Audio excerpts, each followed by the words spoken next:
McGregor trains twice a week for the Khabib fight? Artem Lobov came out on the Ariel Helwanis podcast and made some shocking statements. Why I'm not shocked by it though in this video. Hello and welcome to Bloodsport MMA. Salam alaikum, my brother. Artem is a rat, na na na na, hey, na na na na, hey, na na na na, rat. Artem is a rat, na na na na, hey, na na na na, hey. Artem is a rat, na na na na, hey, rat. Conor McGregor and Artem Lobov used to be best friends.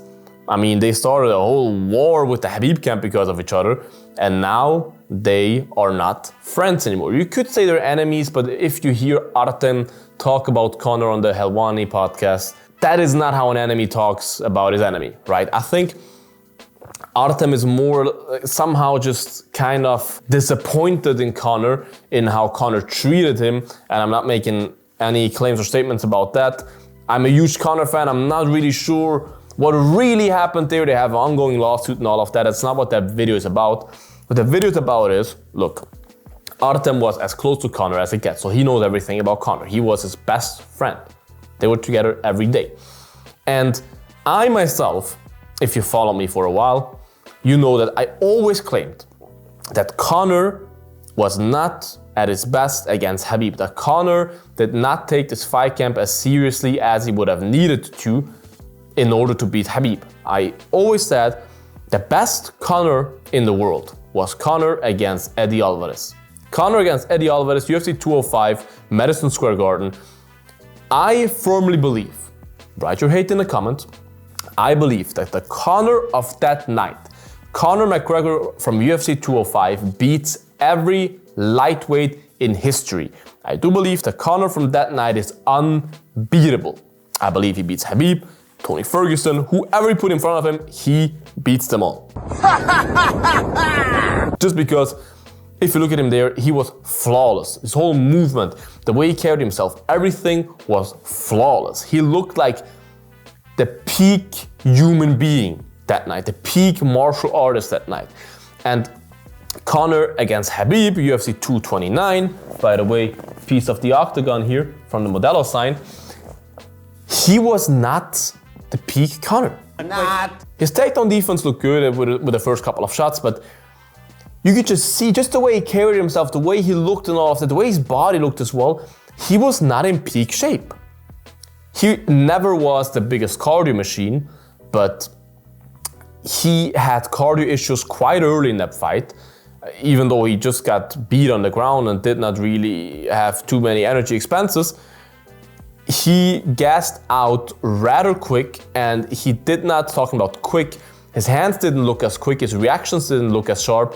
He just did not look, he was still an elite fighter, but he did not look like prime Conor. And it takes the best of you to beat a guy like Khabib, who is one of the best ever, right? He's very hard to beat. No one ever really beat him, right? And what I always said is Conor was drinking the whole camp. Because you see in all the press conferences, he's drinking whiskey. He was drinking whiskey during fight week. He was drinking whiskey during fight week. He was drinking several cups of whiskey in the press conference that was, when was the press conference where Conor wore that pink, purple, whatever you want to call it, suit? Was that 3 weeks before the fight, something like that? 4 weeks before the fight, something like that? Listen, I'm 2 days away from the biggest fight of my life, so I'll only drink half the bottle.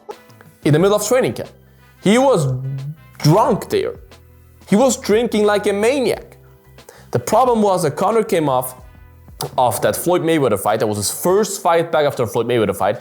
He just made generational wealth with that fight, and making 100 million out of nowhere changed you. It changed 99% of the people of this world. And especially if you're from a nation that is already known for drinking and partying and all of that, and then you launch your own whiskey as well. He launched his whiskey literally during the Khabib-Conor build-up, during the fight promo. Proper 12 was the first time on the canvas when they fought, right? So his mind was completely in the whiskey business. He was drinking his head off. He was thinking, I'm the king of the world. I just made 100 million. I boxed Floyd Mayweather.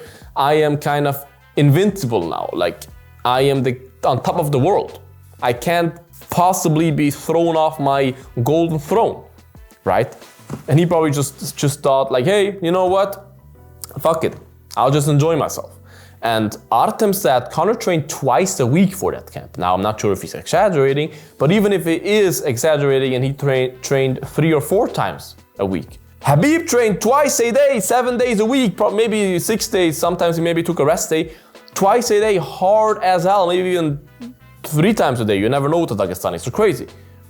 Like you should, like everyone does for a fight like that. He trained his ass off for that fight.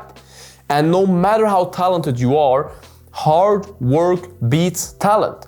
And if you do not train at least 5, 6 times a week, several times a day, goddamn it, my brain, 5 to 6 days a week, once to twice to 3 times per day, you will not beat Khabib. You will just not beat him based on pure talent. It's just not gonna happen if he works his ass off in the mountains of Dagestan.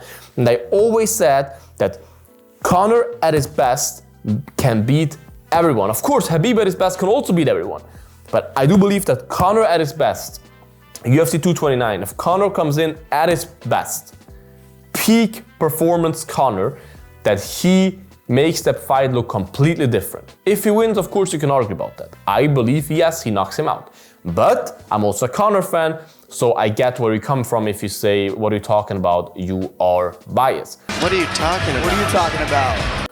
But you cannot deny that a peak Conor from UFC 205 will be a completely different fight against Khabib than Conor from 229. That was not peak Conor. Conor kind of looked like a homeless guy that night. Just look at the way his face looked and all of that. And of course you could say, yeah, because he did not care about his looks because he was in war mode, okay. But if you're in war mode, you're not drinking before the fight and training twice or 3 times a week and party.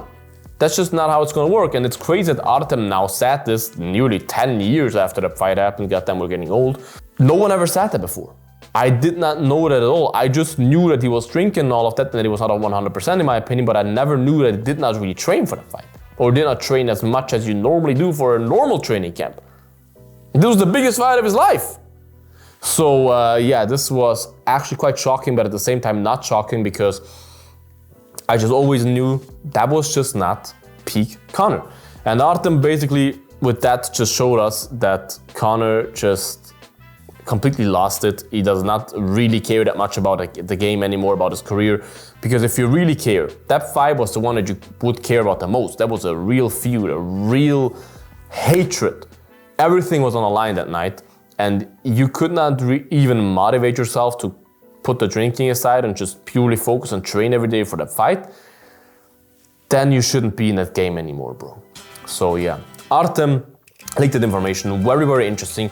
Write your opinion in the comments, you guys. Do you think Conor could have beaten Khabib that night if he would have been at his peak? My brain is leaving me right now, so I gotta end this video, you guys. As I said, write in the comments, like this video, guys, subscribe to the channel, would appreciate that. Check out all the links in the bio, the merch, all the good stuff. Become a member, support me, I would appreciate that.